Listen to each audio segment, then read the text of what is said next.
자, 이어서 강의하겠습니다. Okay, now I will continue. நாம் இப்பொழுது மறுபடியும் நம்முடைய வகுப்பை ஆரம்பிப்போம். 자, 또 시간은 복음은 약화되고 없어지고. Okay, again, time passed by. This gospel was weakened and disappeared. பாருங்க இந்த இடத்துல அந்த சுவிசேஷமானது 자, 창세 6장. ஆரம்பத்திலேயே சுவிசேஷம் ஆரம்பிக்கப்பட்டிருக்கிறதை நாம் பார்க்க முடியும்.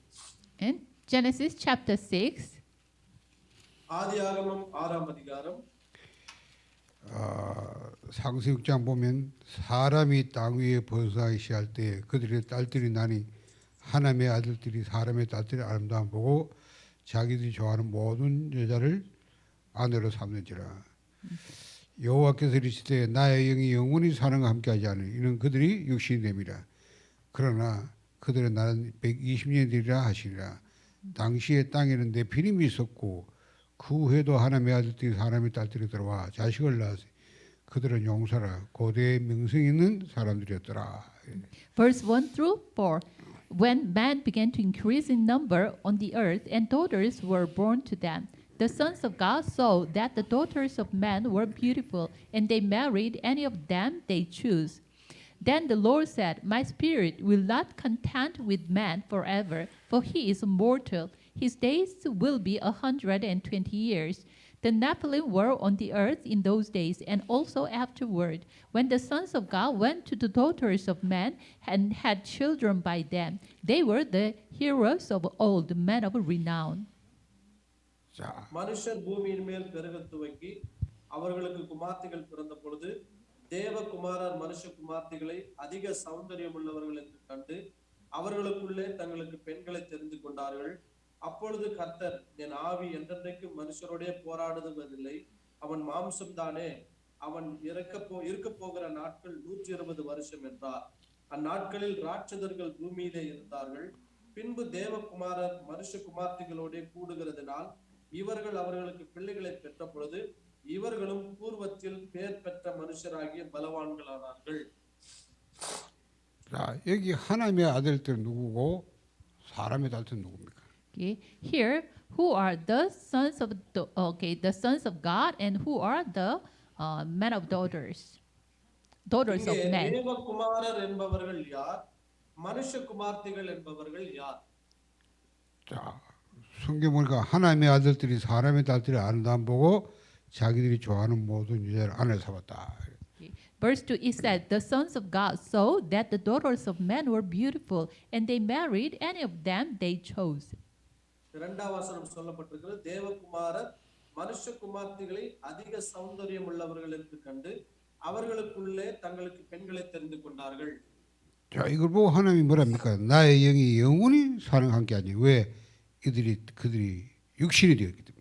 And then the Lord said, My spirit will not contend with man forever, for he is mortal. அப்பொழுது கர்த்தர் என் ஆவி என்றென்றைக்கும் மனுஷனோடே போராடுவதில்லை, அவன் மாம்சம் தானே, அவன் இருக்க போகிற நாட்கள் 120 வருஷம் என்றார். 그들은 나는 120년이 될 것이라 했고 당시 땅에는 네피림이 있었다. And then he said, his days will be 120 years, and at that time there was a Nephilim on the earth. அவன் இருக்க போகிற நாட்கள் 120 வருஷம்தான் என்றார் என்று வேதம் சொல்லப்பட்டிருக்கிறது. 하나님이 땅 위에 사람 지은 것은 한탄하다. 마음에 의심했다. Okay. God even regret he created man on this earth. பாருங்க, தேவன் மனுஷனை இந்த பூமியிலே சிருஷ்டித்தார். 그래서 창조한 사람 다 집에 쓸어버리고 가축, 새 다 그래 하겠다. So he decided he will sweep over all the man and the animals on this earth. பாருங்க, மனுஷனை பூமியின் பேர்ல ஆண்டவர் வைக்காமல் மனுஷன் முதற்கொண்டு மிருகம், ஊரும், பிராணிகள், ஆகாயத்து பறவைகள் பரியந்தும் உண்டாயிருக்கிறவர்களை நிக்கிரகம் பண்ணுவேன், நான் அவர்களை உண்டாக்கினது எனக்கு மனஸ்தாபமாய் இருக்கிறது என்று ஆண்டவர் சொன்னார். 자, 뭐 여러 가지 해석합니다만은 하나님의 아들들은 바로 이 복음을 해보신 자들의 이 언약의 족보의 사람들입니다. Okay, there are many explanations, but anyway, the sons of men, they are the one who will restore this gospel and relate this gospel. They are the family line of the covenant. பாருங்க இங்கே தேவகுமாரர் என்கின்றவர்களுக்கு பலவிதமான விளக்கங்கள் சொல்லப்படுகின்றது. இங்கே ஏற்கனவே முன்பதாய் சொல்லப்பட்ட சந்ததியிலிருந்து வந்தவர்கள் தான் இந்த தேவகுமாரர்.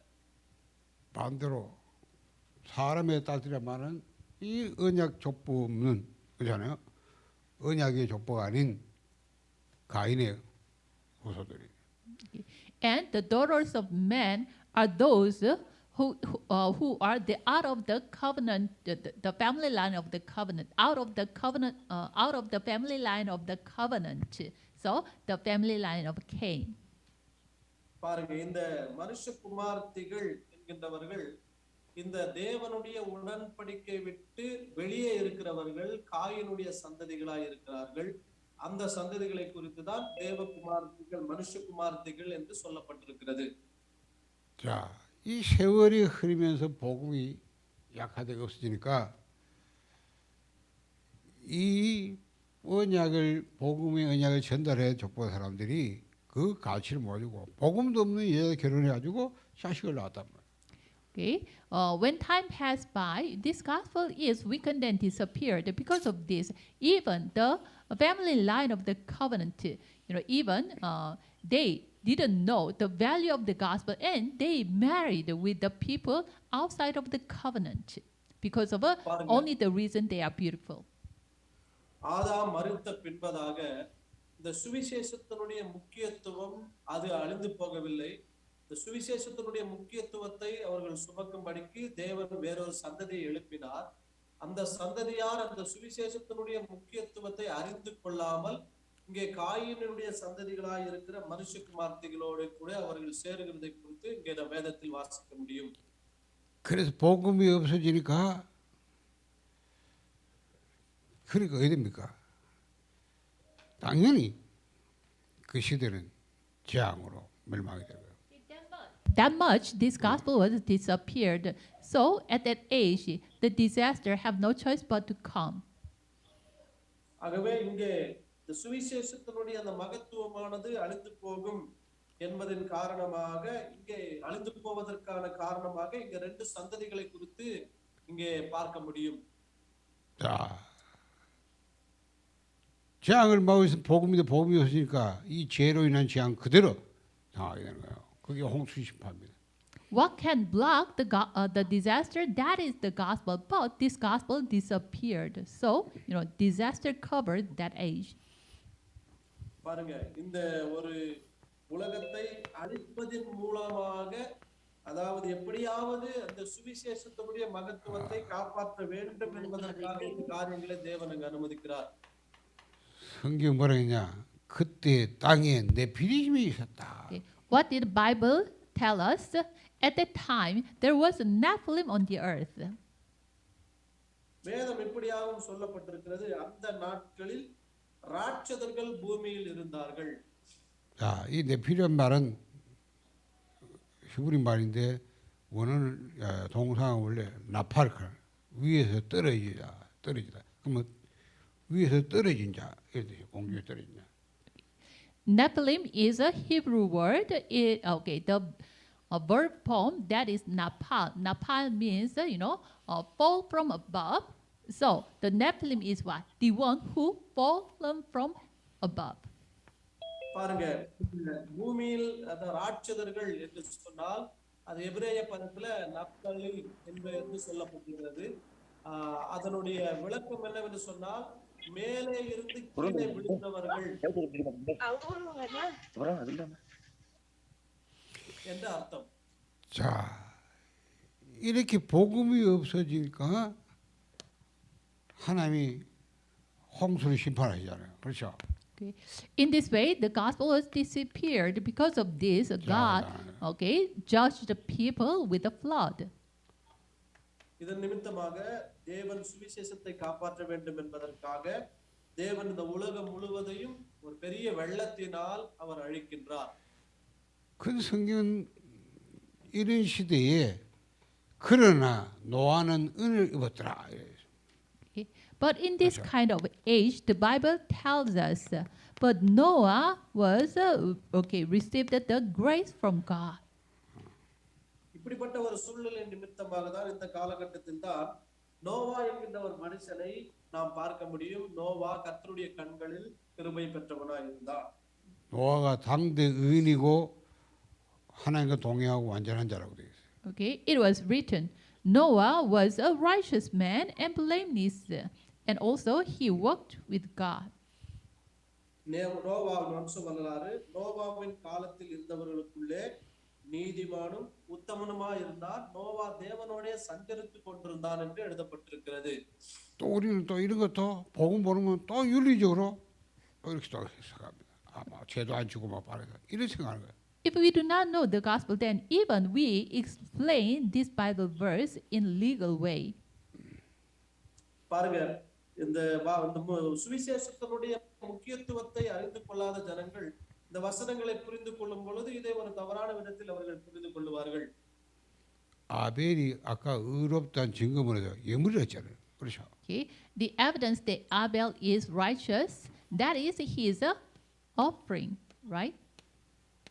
ஆபேல் எதன் நிமித்தமாக நீதிமான் எனப்பட்டார் என்று சொன்னால் அவன் விசுவாசத்தினாலே தேவனுக்கு கொடுத்த காணிக்கை நிமித்தமாக நீதிமான் என்று பெயரிடப்பட்டார். 노아가 여러분이 알다시피 이 방주에 나온 다음에 노아가 술을 너무 많이 마셔가지고 너무 막 열받은 열이 나니까 옷 다 벗고 그렇잖아요. 그렇죠? Okay. As you know well, after coming out of the ark, Noah drank too much wine, so even he slept naked. பாருங்க, இந்த நோவா பேழைக்குள்ள சென்ற பின்பதாக நோவா அந்த பேழைக்குள்ளாக திராட்சரசம் அருந்தி அவன் நிர்வாணத்தோடு கூட அவன் படுத்துக் கொண்டிருந்தான்.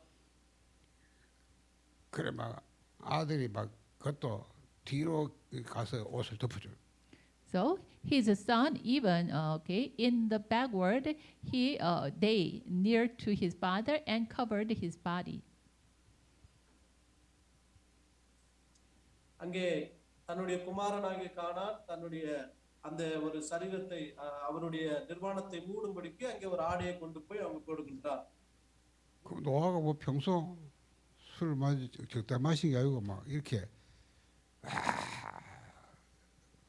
자 자신도 못 알아보는데 마시는 우리는 술꾼이란 말이야. 술꾼하고 뭐.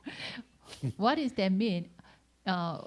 In usual time, Noah drank the wine too much, right?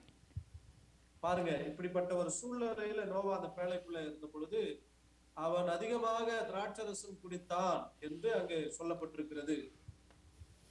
그런데 왜 성경 노아가 의인이고 하나님과 동행하고 단대에 완전한 자로 되어 있습니다. But why does the Bible tell us that Noah he is righteous and he is righteous? அப்படிப்பட்ட சூழ்நிலையிலும் ஏன் நோவாவை குறித்து நோவான் நீதிமானும் நோவான் உத்தமனுமாய் இருந்தான், தேவனோட கூட சஞ்சரித்தான் என்று சொல்லப்பட்டிருக்கிறது. 아까 말했죠. 노아는 창세기 5장 보면 이 복음의 언약을 전달해가는 그 족보의 사람이에요. Okay, as we see in Genesis chapter 5, Noah is on the line of God's covenant. அது ஆதியாகமம் 5ஆம் அதிகாரத்தில் நாம் வாசிக்கும் பொழுது நோவா இந்த சுவிசேஷத்தின் உடன்படிக்கைக்குள்ளாக வருகின்ற ஒரு சந்ததியில வருவதை குறித்து நாம் வாசிக்க முடியும். 창세기 8장 20절에 보면 노아가 방주에 나오자 제일 먼저 한 게 뭐냐면 정결한 짐승들을 쫙 하다가 전부 쪼개가지고 하나님 앞에 번제를 제사드립니다. When we see Genesis 8:20, when Noah came out from the ark, what is his action from out of the ark first? That is what? Giving the blood sacrifice. அப்பொழுது அதாவது ஆதியாகமம் 8:20 வாசிக்கும் பொழுது அப்பொழுது நோவா கர்த்தருக்கு ஒரு பலிபீடம் கட்டி சுத்தமான சகல மிருகங்களிலேயும் சுத்தமான சகல பறவைகளிலேயும் சிலவற்றை தெரிந்து கொண்டு அவைகளை பலிபீடத்தின் மேல் தகன பலியாக பலியிட்டான் என்று சொல்லப்பட்டிருக்கிறது. 자, 그야말로 당대 유일하게 이 창세기 3장 15절의 언약자고. 피젯을 알고 있는 유일한 사람. 그렇죠? At that age, he is the unique one who knows Genesis chapter 3:15 and hold the covenant of a blood sacrifice. Noah வாழ்ந்த காலத்தில் ஆதியாகமம் 3:15 சொல்லப்பட்ட அந்த சுவிசேஷத்தினுடைய மகத்துவத்தை அறிந்து கொண்டவனாய் இருந்தான். நோவா மாத்திரமே அந்த காலகட்டத்தில் அதை குறித்து முக்கியத்துவத்தை குறித்து அறிந்தவனாய் இருந்தான். 다 썰어버리고 멸망했을 때 노아와 그 가족을 살려줘요. Okay. When God swept over all the men and animals on the earth at the time, God left behind Noah and his families. தேவன் உலகம் முழுவதையும் வெள்ளத்தினால் அழிக்க திட்டமிட்ட பொழுது நோவாவையும் அவன் குடும்பத்தையும் காப்பாற்றும்படிக்கு அவன் பேரில் ஆண்டவர் இரக்கம் வைத்தார். 자, 홍수를 심판하니까 그야말로 코로 숨쉬는 거 다 죽어버리는 거예요. 그렇죠? It is the flood judgment because of this. Everything which he breathed with the nose, they all died. பாருங்க, இது பூமியின் பேரிலே சுவாசம் பண்ணுகின்ற யாவையும் நிக்கிரகம் பண்ணும்படி தேவன் உண்டாக்கின எல்லாவற்றையும் அழைத்தார். அது தேவனுடைய ஒரு திட்டமாய் இருந்தது. 그때 하나님 노아에게 뭐랍니까? 앞으로 120년 뒤에 내가 홍수로 다 쓸어버릴 거야. 방귀를 만들어라. At that time, what did God say to Noah? Okay, after 120 years, I will sweep over this earth with the flood. So please make the ark.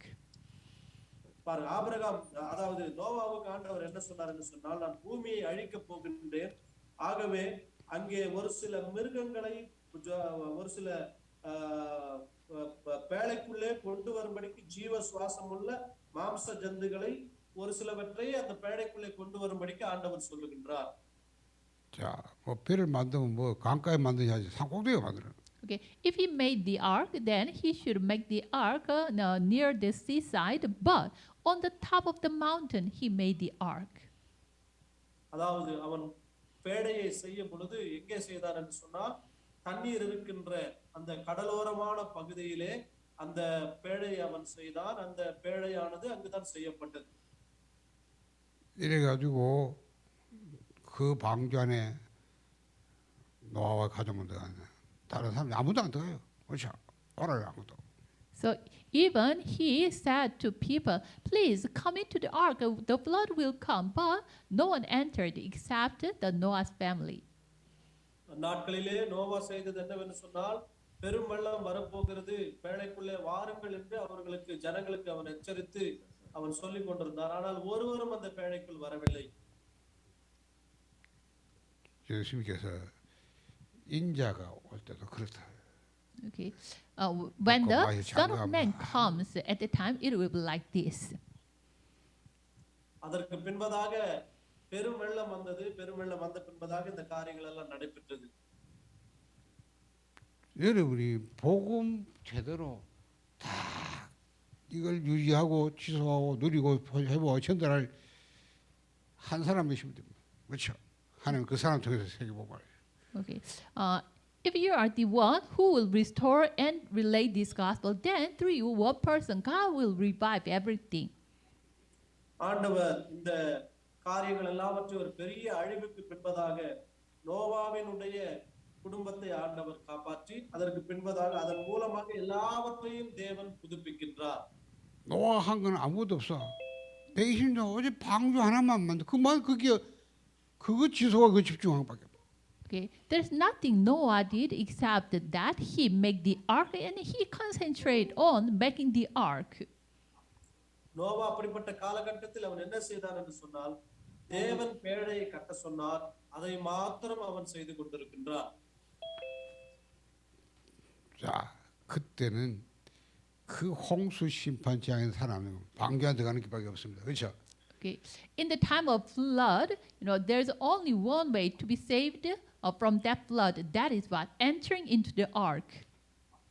அந்த பெரும் வெள்ளத்தில் காப்பாற்றப்பட வேண்டும் என்று சொன்னால் ஒரே ஒரு வழிதான் உண்டு. அது அந்த பேழைக்குள்ளாக நாம் தப்பித்துக் கொள்ளும்படிக்கு பேழைக்குள்ளாக செல்ல வேண்டும். 여러분이 이 홍수 심판 재앙에서 살아남는 게 방주에 들어간 거. 이 그리스도 안에 들어간 밖에 없어요. To survive in the flood judgment, the only way is entering into the ark. பெரும் வெள்ளத்தில் தேவனுடைய நியாயத்தீர்ப்பிலிருந்து காப்பாற்றப்பட வேண்டும் என்று சொன்னால் பேழைக்குள்ளாக செல்ல வேண்டும். 이게 하나님의 방법. This is the method of God.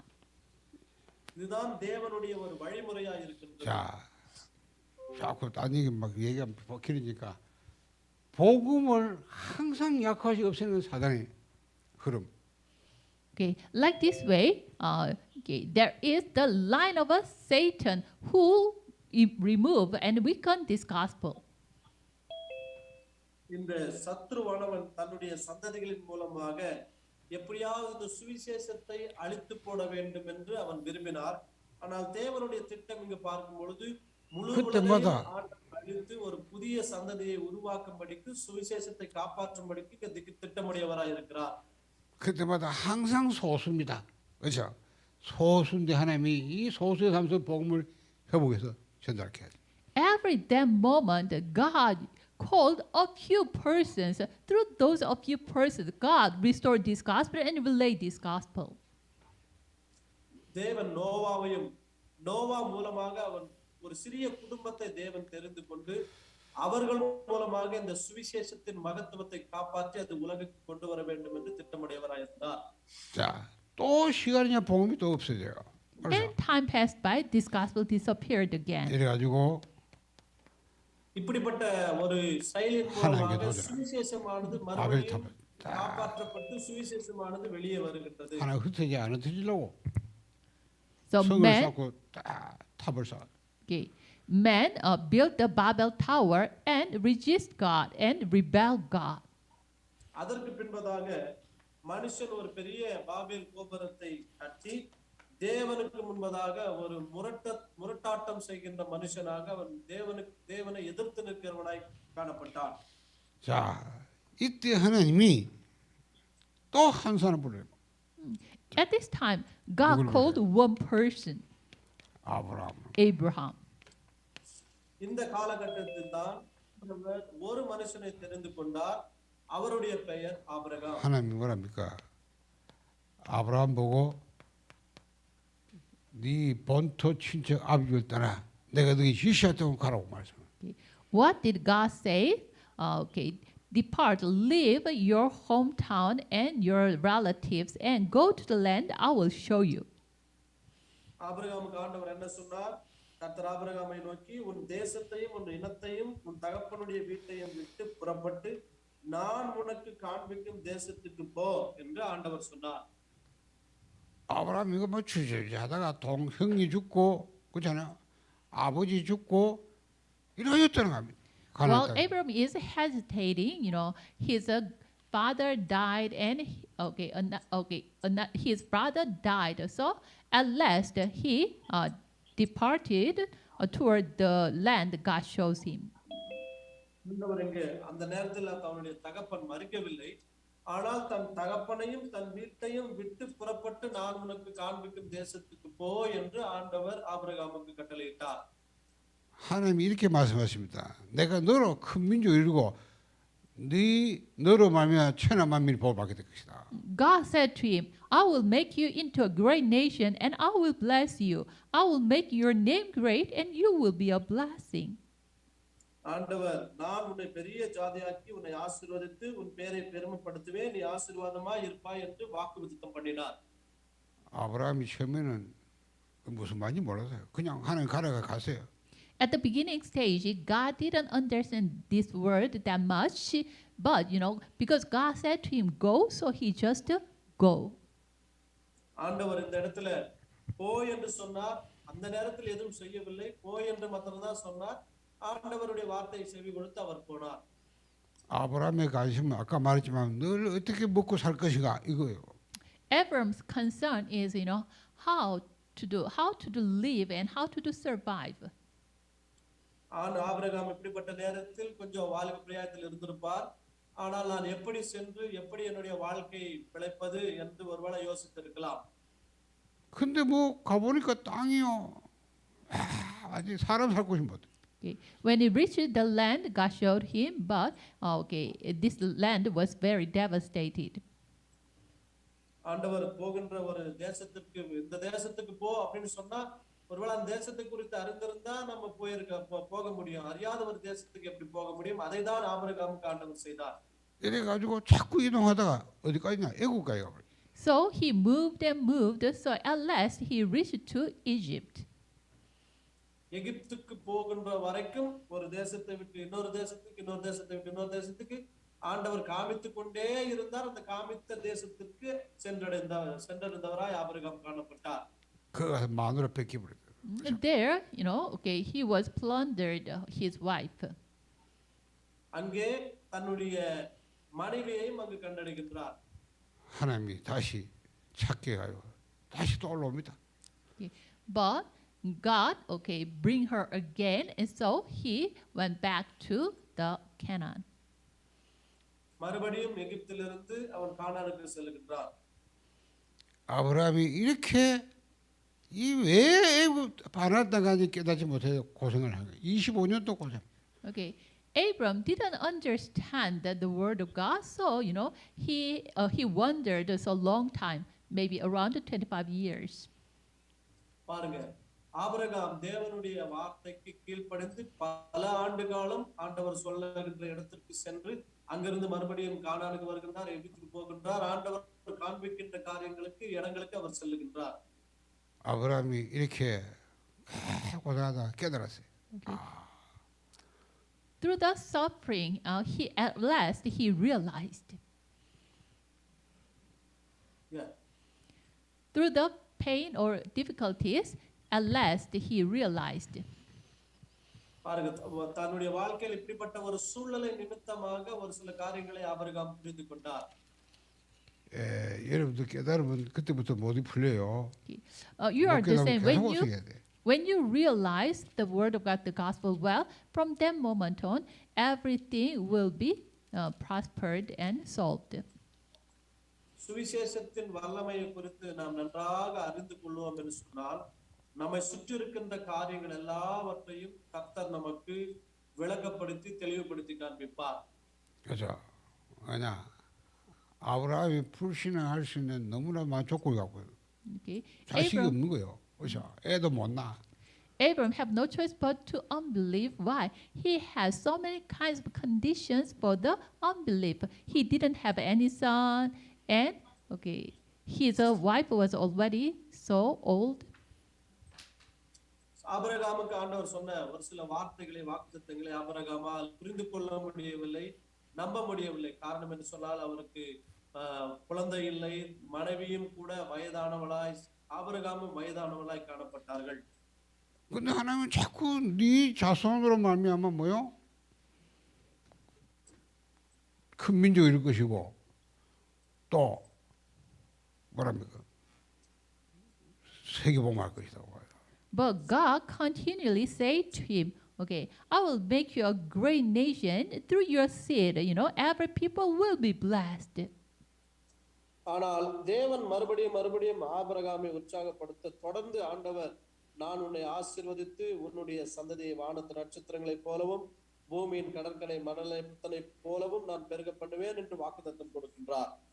이거 무슨 여자가 애를 낳을 수 있어야 무슨 막 기대하지. 이게 애를 절대 못 낳는 그 할머니인데 무슨 애를 막 다시 나라가 막 민족 이루고 그 후손이 세계복음합니까? But at that time his wife already barren, so there's no condition to have a son. So how can he make a great nation? ஆண்டவர் அந்த வாக்குத்தத்தம் உன்னை பெரிய ஜாதியாக்குவேன் சொல்லும் பொழுது, அப்படிப்பட்ட சூழ்நிலையில் ஆபிரகாமினுடைய மனைவியாகிய சாராள் அங்கே மலடியாய் இருந்தால் அவருடைய கற்பம் செத்து போயிருந்தது. அப்படிப்பட்ட ஒரு வார்த்தையை நம்புவது? 이래가지고 애기부터 데려온 여자 하나, 젊은 여자가 애 놓을 맞아서 이제 애를 하나 낳았어요. 그것도 아니라는 거예요. So at last, he had a son through one girl from Egypt, Hagar. So he had a son, but God said, he's not the one who will, who will deliver the covenant. அப்படிப்பட்ட ஒரு நேரத்திலே எகிப்தின் அடிமை பெண்ணாகிய ஆகார் மூலமாக ஒரு குழந்தை பிறந்து அந்த குழந்தை மூலமாக தேவன் சந்ததியை ஆண்டவர் உண்டு பண்ணுவார் என்று ஒரு சில காரியங்களை ஆபிரகாம் இங்கே தன்னுடைய மனைவி மூலமாக செய்கின்றார். ஆனால் ஆண்டவர் ஆபிரகாமுக்கு சொல்கின்றார், இல்லை, இந்த சந்ததி மூலமாய் அல்ல, நான் உனக்கு ஒரு குமாரனை கொடுப்பேன், அதன் மூலமாக என்னுடைய உடன்படிக்கையை நான் நிலைநிறுத்துவேன் என்று சொல்கின்றார். 자, 이렇게 고생하다가 깨달았어요. Okay. Okay. In this way, he had so many hardships, and then at last he realized. இப்படிப்பட்ட ஒரு கடினமான பாதைகள் வழியாக ஆண்டவர் ஒரு சில காரியங்களை ஆபிரகாம் அறிந்து கொள்ள வேண்டும் என்கின்ற சூழ்நிலைகளுக்குள் ஆண்டவர் ஆபிரகாமை நடத்துகின்றார். 깨닫는 날 조카도 내보내고 더 이상 방황하지 않아요. The day he realized the covenant correctly, okay, from that moment on, he sent his nephew Lot, and then from that moment on, he never be shaken. பாருங்க, அவன் தேவனை விசுவாசத்தான். அவன் இப்படிப்பட்ட காரியங்கள்ல தேவனை விசுவாசத்தினாலே அவன் ஒரு பொழுதும் அவனுடைய விசுவாசத்தில் தளர்ந்து போகவில்லை. 하나님이 이 땅에 메시아를 보내겠다는 거예요. Okay. God said he will send the Messiah in this land. இந்த தேசத்திலே, அதாவது ஆகாருக்கும் ஆண்டவர் ஒரு சந்ததியை உண்டு பண்ணி இந்த தேசத்தை உனக்கு கொடுப்பேன் என்று அங்கு வாக்குத்தத்தம் பண்ணினார். 그 메시아를 아브라함의 이 혈통으로 나게 하겠다는 겁니다. Okay. God will send that Messiah through the family line of Abraham. ஆண்டவர் மேசியாவை ஆபிரகாமினுடைய சந்ததிக்குள்ளாக கொண்டு வர வேண்டும் என்று சொல்லி ஒரு பெரிய நோக்கத்தை திட்டத்தை உடையவராய் இருந்தார். 그때부터 아브라함이요 다 달을 쌓고 계속 여호와 이름으로.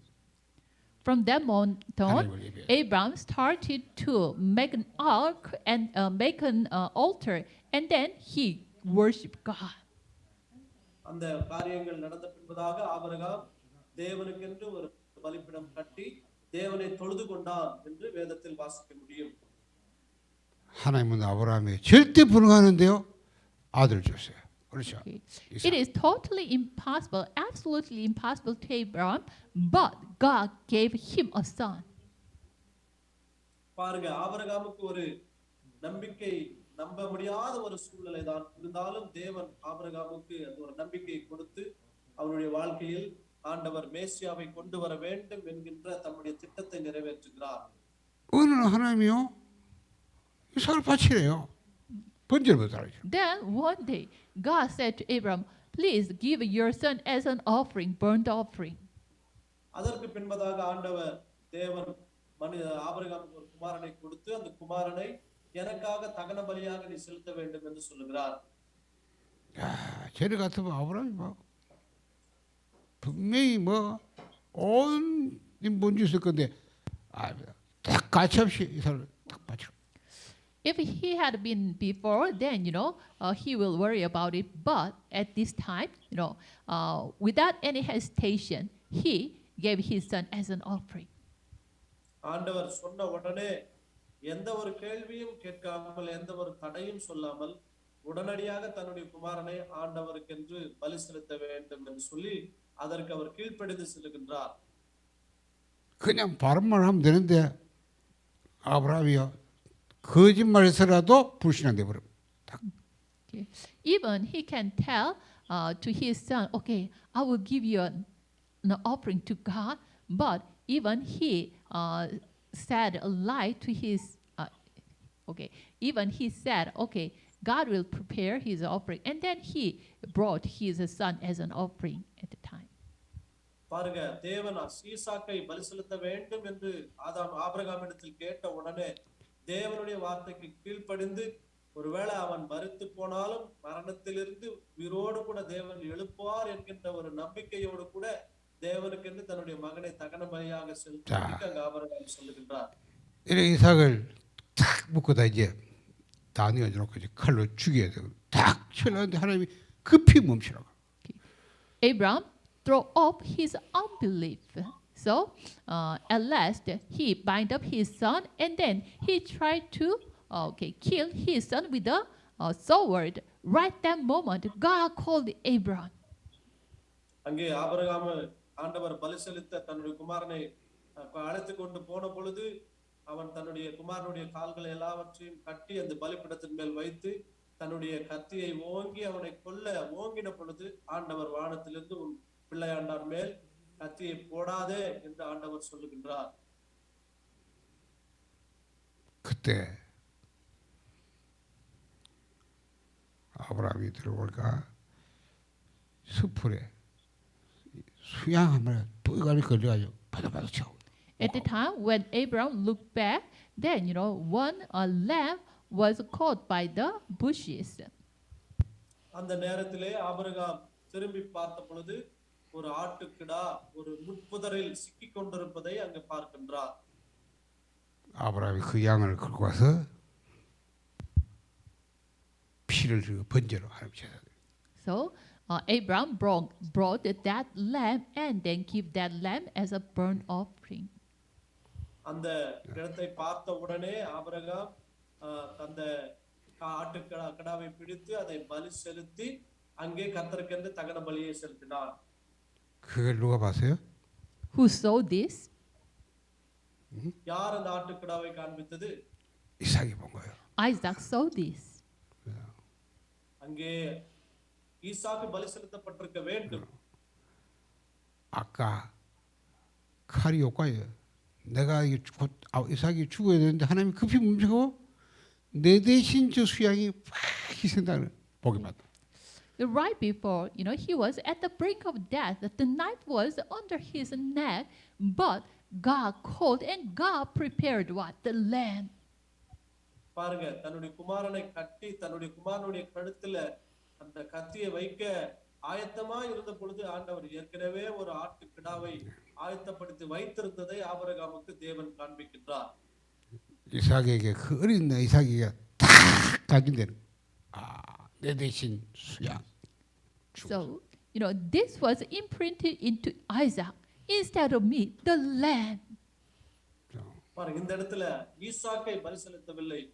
தேவன் ஏற்கனவே ஆயத்தப்படுத்தி வைத்திருந்த அந்த ஆட்டுக்கிடாவை பலியாக செலுத்தும்படிக்கு ஆபிரகாமுக்கு சொல்லுகின்றார். 여기 있는 분들만 복음 진짜 깨달아보고요. 다 내버려보고 오직 복음 하면 하나님이 여러분 모든 것 다 할 수 있는데 그래요. 그러면 복음 약속이 없어요. If you gather here, you throw away everything and then just hold the covenant, the gospel, and concentrate on this gospel. At that time, great works will arise. But, it is okay, but it is not that easy for you. பாருங்க, ஆபிரகாமுக்கு ஆண்டவர் சொல்லும் பொழுது எல்லாவற்றையும் விட்டுட்டு வான்னு சொன்னாரு. தென் ஒரு குழந்தையை கொடுத்து அந்த பிள்ளையை ஆண்டவர் தகன பலியாய் செலுத்த வேண்டும் என்று சொன்னார். இதெல்லாம் ஆபிரகாமுக்கு கடினமா இருந்தது. இருந்த போதிலேயும் அவன் செய்தபடியினால ஆண்டவர் ஒரு ஆட்டுக்கிடாவை ஆயத்தப்படுத்தி சுவிசேஷத்தினுடைய மகத்துவத்தை அங்கு காப்பாற்றுகின்றார். 믿음의 조상이라고. We call the Abraham is the ancestor of faith. ஆகவே தான் ஆபிரகாம் இங்கே விசுவாசிகளுடைய தகப்பன் என்று அழைக்கப்படுகின்றார். 이 자녀들 아브라함, 이삭, 야곱, 요셉 4대 말에 세계복만 가면. Abraham's descendant, Isaac, Jacob, and Joseph. In the fourth generation, they did world evangelization. ஆகவே தான் ஆபிரகாம், ஈசாக்கு, யாக்கோபு, யோசேப்பு என்கின்ற அந்த 4 சந்ததிகளின் நிமித்தமாக சுவிசேஷத்தினுடைய மகத்துவத்தை தேவன் காப்பாற்றி கொண்டு வருகின்றார். 자, 갈라디아 3장 16절 한번 봐요. Okay, please look at Galatians 3:16. Galatians 3:16. 이 약속들은 아브라함과 그 자손에게 말씀하신 것인데 여럿을 가르쳐 그 자손들이 하지 아니하고 오직 한 사람을 가르쳐 네 자손이 하셨으니 곧 그리스도라. Galatians 3:16. The promise were spoken to Abraham and to his seed. The scripture does not say and to seeds, meaning many people, but and to your seed, meaning one person who is Christ. ஆபிரகாமுக்கும் அவனுடைய சந்ததிக்கும் வாக்குத்தத்தங்கள் பண்ணப்பட்டன. சந்ததிகளுக்கு என்று அநேகரை குறித்து சொல்லாமல் உன் சந்ததிக்கு என்று ஒருவனை குறித்து சொல்லியிருக்கிறார். அந்த சந்ததி கிறிஸ்துவே.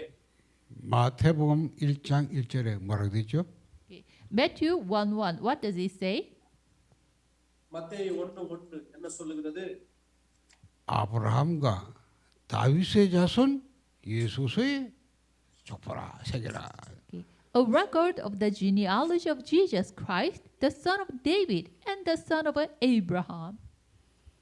ஆபிரகாமின் குமாரனாகிய தாவீதின் குமாரனான இயேசு கிறிஸ்துவினுடைய வம்ச வரலாறு என்று சொல்லப்பட்டிருக்கிறது. 야, 진짜요. 성경 4대까지 이 언약 전달한 아브라함밖에 없어요. Okay.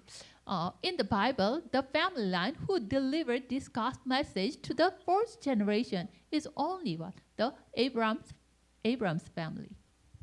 பாருங்க, ஆபிரகாமினுடைய சந்ததியின் மூலமாக நான்காவது சந்ததிக்கு அந்த சுவிசேஷத்தினுடைய மகத்துவமானது கடத்தி விடப்பட்டது. ஆபிரகாமின் மூலமாக தேவன் அதை செய்கின்றார். 여러분 출애굽이 아주 큰 역사 보고도 가난하다는 거 뭐냐? 성경 3대 뭐가 다른 세대 이 나와요. Even the Israelites saw the miracle of Exodus, and also they entered into the Canaan. But when they reached the fourth generation, already this gospel, the covenant was disappeared. பாருங்க, இஸ்ரவேல் ஜனங்கள் ஆண்டவர் ஒரு முழு சந்ததியை ஆண்டவர் நான்காவது சந்ததியில கொடுத்த பொழுது அவர்களும் கூட இந்த சுவிசேஷத்தினுடைய உடன்படிக்கைக்குள்ளாக இருந்தார்கள். கானான் தேசத்திற்கு நுழைவதற்கு வரைக்கும் அவர்கள் இந்த சுவிசேஷத்தினுடைய உடன்படிக்கைக்குள்ளாகவே காணப்பட்டார்கள். 여러분이 스리랑카가 지금 어렵다, 위기 왔다, 그러면 쳐다보면 절대 여러분 해결만. Okay, if you just only see, wow, Sri Lanka, we are in crisis and we have so many difficulties. If you only think like that way and see it that way, then you cannot do the Sri Lankan evangelization. பாருங்க, அந்த சுவிசேஷத்தை அறிந்து கொள்ளும் பொழுது பாருங்க, அநேக பாடுகள் வழியாக அந்த சுவிசேஷத்தினுடைய மகத்துவத்தை ஒரு சந்ததியிலிருந்து இன்னொரு சந்ததிக்கு ஆண்டவர் கடத்தி செல்லுகின்றார் என்பதை குறித்து நாம் புரிந்து கொள்ள வேண்டும். அதை அறிந்து கொள்ளாத பட்சத்தில் சுவிசேஷத்தினுடைய மகத்துவத்தை நம்மால் சரியாக விளங்கிக் கொள்ள முடியாது. 전쟁하고 나라들이 우리가 저런 나쁜 나라 우리가 쳐들어 싸운 우리가 이렇게 호석 나왔다. 그렇게 되면 늘 그 일을 당해야 돼. Okay, if there was war between two nations, then one nation invaded the other country. At the time, the other country think, okay, that nation invaded us. Because of this, we have this kind of a difficulties, and they will have the what? Enmity in their hearts toward that nation. Then, with that kind of situation, they cannot do anything. பாருங்க, இங்கே அநேக தேசங்களை குறித்து ஆண்டவர் வேதத்தில் தேசங்களை கூட ஆண்டவர் நியாயம் தீர்க்கின்றார். ஏனென்று சொன்னால், எப்படியாவது இந்த சுவிசேஷத்தினுடைய மகத்துவத்தை குறித்து ஆண்டவர் எப்படியாவது அடுத்த சந்ததிக்கு கொண்டு வர வேண்டும் என்பதை அவர் நினைவில் கொண்டு இஸ்ரவேல் ஜனங்களுக்கு விரோதமாய் இருந்த சந்ததிகளை கூட அநேக தேசங்களையும் கூட ஆண்டவர் நியாயம் தீர்க்கின்றார். 복음이 약화되고 없어지면 결국은 별 수 없어요. 재앙을 막으서 재앙이 오고 망합니다. 그렇죠? 그 시대 멸망합니다. If the gospel weakened and distinguished, at that time there is no way the disaster comes, and at that time they will perish. பாருங்க, இந்த சுவிசேஷத்தினுடைய மகத்துவம் அங்க இல்லாமல் இருக்கும் என்று சொன்னால் உடன்படிக்கை என்று ஒன்று கிடையாது. உடன்படிக்கை இல்லாமல் இருக்கும் என்று சொன்னால் ஜனங்கள் அன்றைக்கே அழிந்திருப்பார்கள். அன்றைக்கே அவர்களுடைய வாழ்க்கை முடிந்து போயிருக்கும். 복음을 회복 전달하면 하나님은 모든 거 다 회복시키죠. No, if we restore the gospel and deliver it, then God will restore every blessing. பாருங்க, தேவன் இந்த சுவிசேஷத்தை கொண்டுதான் எல்லா ஆசீர்வாதங்களையும் ஆண்டவர் புதுப்பிக்கின்றார் அல்லது மறுபடியும் திரும்ப கொடுக்கின்றார். 왜냐면 세계복음해야 되니까. Why, you know? Okay. 복음만 이렇게 세계복음해야 되니까. Okay. They should the word evangelization, so God have no choice but to restore all the blessings. அது சுவிசேஷத்தினுடைய மகத்துவத்தை அறிந்து கொண்ட பின்பதாகத்தான் இஸ்ரவேல் ஜனங்களுக்கும் அந்த முக்கியமான எல்லா ஆசீர்வாதங்களையும் ஆண்டவர் கொடுக்கின்றார். 근데 여러분 앉아 지금 얘기가 그렇지 사단은요 복음 약하시고 무슨 짓도 합니다. 그렇죠? Even Satan can do any kind of things to weaken the gospel. எப்படியாவது பிசாசானவன் அந்த சுவிசேஷத்தினுடைய வல்லமையை குறைத்து போட வேண்டும் என்று சொல்லி அநேக காரியங்களை அவன் முயற்சிக்கின்றான். 나중에 나와요. 다 속아버려요. 그렇죠? Okay, because of this Satan's strategy, many people they are deceived. இப்படிப்பட்ட ஒரு சூழ்நிலைகள் நிமித்தமாக தான் அநேகர் இந்த பிசாசினால் வஞ்சிக்கப்படுகின்றார்கள். 마귀가 여러분 막 뿔다고 나타나서 막 이러면 눈 따라가겠어. 그래 안 합니다. If the devil appeared to you with the horns at the moment, you will not follow the Satan, the devil. பாருங்க பிசாசானவன் திடீர்னு ஒரு 2 கொம்பு முளைச்சு அப்படியே முன்பதாய் வந்து அவன் இந்த காரியங்களை சொன்னா யாரும் பின்பற்ற மாட்டாங்க. 광명의 천사로 가장. He masqueraded himself as the angels with the light. அவன் எப்படினா வஞ்சிக்கிறவனாக அவன் தோன்றுகின்றான், வஞ்சிக்கிறவனாக வருகின்றான். 그러면 안 속겠어요? 다 속아버려요. Then men have no choice but to be deceived. அவன் வஞ்சிக்கிறவனாக ஏமாற்றுகிறவனாக பிசாசு வருகின்றான். 여러분 나라에 선교사들 와가지고 막 여러분 어려운 사정 알고 도와주고 그렇잖아요. 여러분 막 물질 갖다 주고 병 고쳐주고 그렇죠. 거의 지어주고 그럼 감동도 보지. Many missionaries from many countries came to your country and know your country's situation, and they helped you with money, and even they heal your diseases. Then you have no choice but to be touched by that. பாருங்க அநேக தேசங்களில கூட பணங்களை கொடுத்து இப்படிப்பட்ட பிசாசு என்ன பண்றான், பணத்தின் காரியங்களை அவன் தேசங்களுக்கு கொடுத்து ஜனங்களை இந்த சுவிசேஷத்தை விட்டு வழிவிலகி செல்லும்படிக்கு அவர்களை வஞ்சிக்கிறவனாய் இருக்கிறான். 그래 복음은 그럼 뭐 따라와야 될 거 아닙니까? 그 사람 프로그램 하는 거 다 배워야 되고 뭐 이거 하는 거 이거 해야 되고 그렇죠? 복음도 아니잖아요. Then you have no choice but to follow that missionary. But what that missionary is doing is not the gospel. அநேக நேரங்களில் இப்படிப்பட்ட ஒரு மிஷனரி ஊழியங்களை குறித்து கூட நம்ம பின்பற்றுகிறோம். ஆனா கடைசியில் அந்த ஊழியத்தினுடைய முக்கியத்துவம் என்று பார்த்தா சுவிசேஷத்தினுடைய மகத்துவமா இருக்காது, வேற ஏதாவது ஒன்று இருக்கும். 이렇게 진짜 복음을 언약전에 아브라함도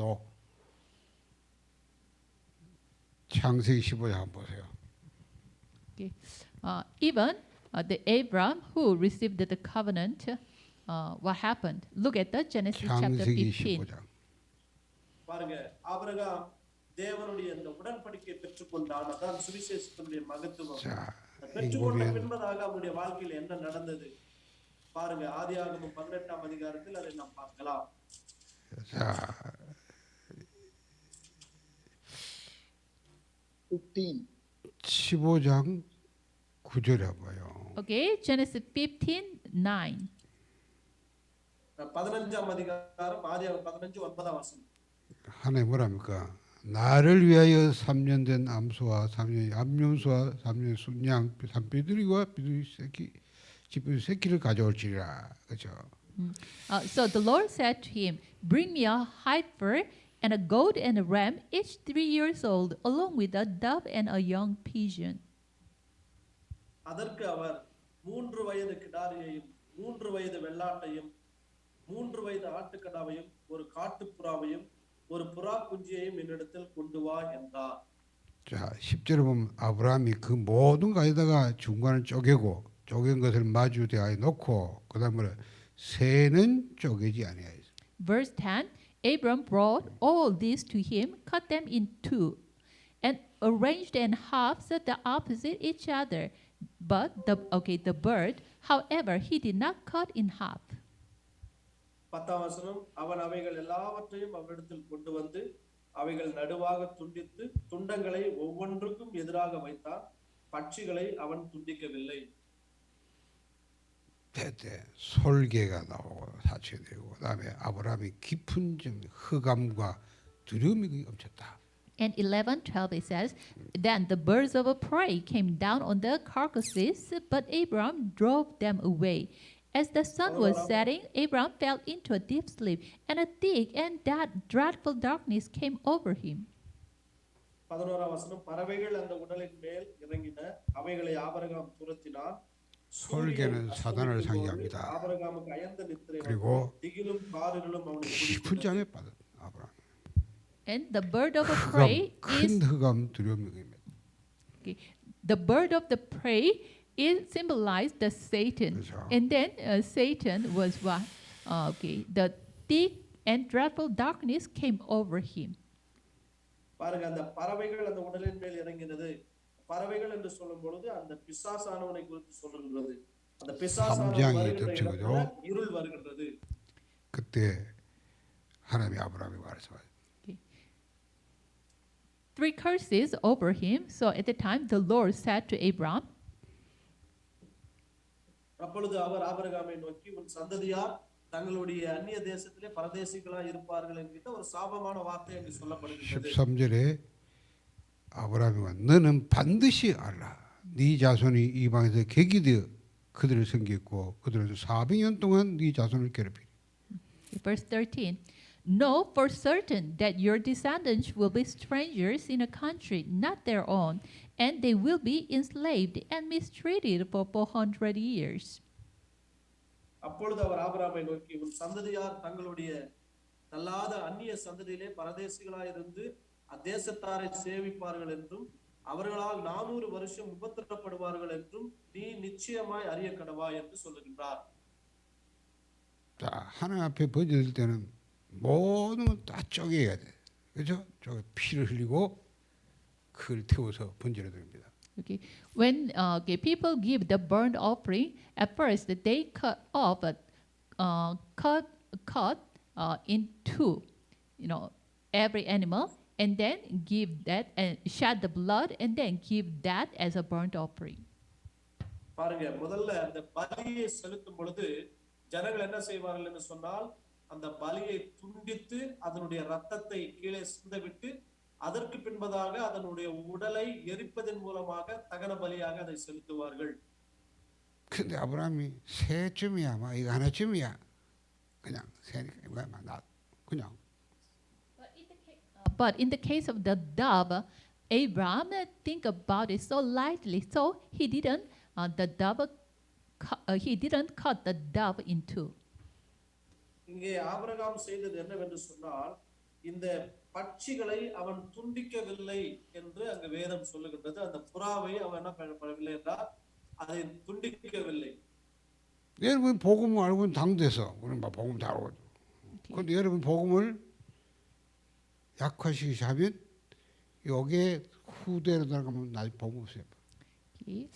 You received this gospel as a first generation, but you know this gospel, so you just think this gospel lightly. Then what happened in your next generation? This gospel will be weakened. ஒரு முக்கியமான சத்தியம் ஆபிரகாமை ஆண்டவர் தெரிந்து கொண்டிருந்தாலும் ஆதியிலே சொல்லப்பட்ட அந்த முக்கியமான சுவிசேஷத்தினுடைய சத்தியத்தை ஆபிரகாம் சரியாய் விளங்கிக் கொள்ளாத பட்சத்தினால அந்த புறா குஞ்சுகளை அவன் துண்டிக்காத பட்சத்தினால ஆண்டவர் ஆபிரகாமுக்கு இங்க ஒரு சாபமான வார்த்தையை சொல்லுகின்றார். 400 வருடங்கள் உன்னுடைய சந்ததியார் புறஜாதிகளை சேவிப்பார்கள் என்று இந்த ஒரு வார்த்தையை அங்கு எழுதப்பட்டிருப்பதை நாம் நன்றாக கவனித்துக் கொள்ள வேண்டும். 하나님이 미리 말씀하십니다. 네 자손이 애굽에서 객이 돼서 400년 동안 종살할 것을. So God previously said to Abram, your descendants will become strangers in other countries, and then they will be enslaved and mistreated for 100 years. 애굽의 노예가 된 강대국 애굽의. 14 இவர்கள் சேவிக்கும் ஜாதிகளை நான் நியாயம் தீர்ப்பேன். பின்பு மிகுந்த பொருட்களுடனே புறப்பட்டு அவர்கள் வருவார்கள் என்று ஆண்டவர் அந்த வாக்குத்தத்தத்தை அங்கு கொடுக்கின்றார். They became the slave to the Egypt, the strong nation. அதற்கு பின்பதாக எகிப்து தேசத்திலே அவர்கள் அடிமைகளாக இருக்கின்றார்கள். 400년 동안 노예 생활하다가 언제 해방되는? 언제 출애굽해요? They lived as a slave for 400 years, but when they asked us, பாருங்க 400 வருடங்கள் அங்கே எகிப்திலே அவர்கள் அடிமைகளாக அங்கே வேலை செய்கிறார்கள், வசிக்கிறார்கள். 하나님이 모세를 보험을 합니다. God called Moses. 모세에게 아무 힘도 없는 노인 80살 노인 모세 보고 Okay, God called Moses and said to him, who didn't have any strength. பாருங்க மோசேவை ஆண்டவர் அழைக்கின்றார். மோசேவை அழைத்த பொழுது இந்த சுவிசேஷத்தினுடைய மகத்துவத்தை குறித்தோ பலியினுடைய உடன்படிக்கை குறித்தோ ஒன்றுமே தெரியாது. அப்படிப்பட்ட ஒரு மோசேவை ஆண்டவர் அழைக்கின்றார். 왜 그 노인을 씁니까? Why did God call and use that older man? ஏன் இப்படிப்பட்ட ஒரு வயசான ஒரு மனுஷனை ஆண்டவர் அழைத்து தேவன் பயன்படுத்தினார்? 이 말을 알아듣는 사람. He is the one 피제사. who understands this word, Exodus 3:18, the blood sacrifice. ஏனென்றால் இந்த ஆதியாகமம் 3:15 சொல்லப்பட்ட இந்த ரத்தத்தினுடைய உடன்படிக்கையினுடைய விலைக்கிரயத்தை குறித்து நன்றாக அறிந்து கொண்டவர் அவர்தான். From his young age, he heard this word, blood sacrifice. தன்னுடைய பிறப்பிலேயே அவர் தன்னுடைய ரத்த அந்த உடன்படிக்கையை அவர் செய்த உடன்படிக்கை நன்கு அறிந்தவர். 아버지 어머니가 다 레위지파. Okay. His mother and father, they are Levites. அவருடைய மோசேயினுடைய தாயும் தகப்பனும் லேவியர்களாக இருந்தார்கள், லேவிய சந்ததி. 피제사가 뭔지 알아요. They knew what is blood sacrifice. அந்த லேவிய சந்ததியாருக்கு நன்றாக தெரியும் ரத்தத்தினுடைய விலைக்கிரயம் பலி என்று சொன்னா என்ன என்பதை அவர்கள் நன்றாக அறிந்திருந்தார்கள். 이 도망자 모세에게 하나님 찾아왔어요. 애굽 돌아가는 거예요. 가라. God visited the runaway Moses and said to him, please, go back to the Egypt. மோசே ஒரு கொலையை செய்துட்டு வனாந்தரத்துக்கு சென்றான். அந்த வனாந்தரத்தில் இருந்த பொழுது மோசேயை ஆண்டவர் அழைத்து மறுபடியும் எகிப்துக்கு போ என்று அவருக்கு ஆலோசனை கொடுக்கின்றார். 자, 장로들이 말하고 백성이 말해라. Okay, and go to the elders and say to them. அங்கே எகிப்துக்கு சென்று எகிப்தில் இருக்கிற என் ஜனங்களை விடுதலை செய்ய வேண்டும் என்று தேவன் சொல்லுகின்றார். 그리고 장로님께 바로왕에 가서 말해라. And then with the elders come to the Pharaoh and say to him. பாருங்க பார்வோனுடைய அடிமைத்தனத்திலிருந்து என்னுடைய ஜனங்களை விடுவித்து கொண்டு வா என்று அனுப்புகின்றார். 우리 민족 히브리인의 하나님 여호와께서 우리 나타나서 우리 보고 나가서 피드렸다. 그러니까 나가야 된다 말해라. So please say to the Pharaoh, the Lord, the God of Hebrews, has met with us. Let us take a 3-day journey into the desert to offer sacrifices to Lord our God. இந்த யாத்திராகமம் 3ஆம் அதிகாரத்திலே எபிரேயர்களுடைய தேவன் என்னை சந்தித்தார். அவர் தம்முடைய ஜனங்களை எகிப்திலிருந்து விடுதலை செய்து 3 நாள் பிரயாண தூரமாய் இந்த மலையிலே கர்த்தரை தொழுது கொள்ளும்படிக்கு ஜனங்களை அனுப்பிவிட வேண்டும் என்று சொன்னார் என்று பார்வோனிடத்தில் சொல்லு என்று ஆண்டவர் சொல்லுகிறார். 절대 안 됩니다. 그렇죠? 무슨 짓 해도 바로왕이 다 나가는 또 번복. 마지막 양자고 피 바른 날 모든 이스라엘이 다 출애굽. Whatever they do, even it is totally impossible.